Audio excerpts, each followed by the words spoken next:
তো গাইছ নতুন এটা মিনি ব্লগলৈ আপোনালোকক স্বাগতম জনাইছো।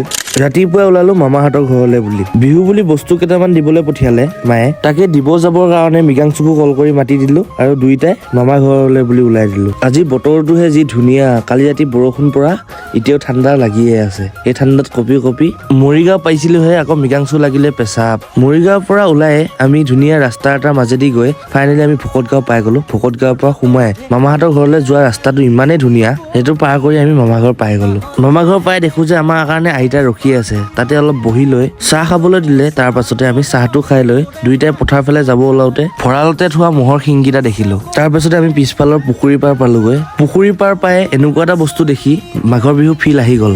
মামাহঁতৰ গাঁৱৰ ল'ৰাবোৰে ভেলাঘৰ বনাই আছে, কিন্তু আমাৰ ফালে এতিয়ালৈ ষ্টাৰ্ট কৰিবই পৰা নাই। ঘৰটো বনোৱা চাই মামাহঁতৰ ঘৰলৈ উভতি আহিলো আৰু মামাহঁতৰ ঘৰতে ভাতকেইটা খাই আমিও ঘৰলৈ উভতি আহিলো। আৰু যদি আজি মিনি ব্লগটো চাই ভাল পালে লাইক, কমেণ্ট, শ্বেয়াৰ, ছাবস্ক্ৰাইব কৰি যাব।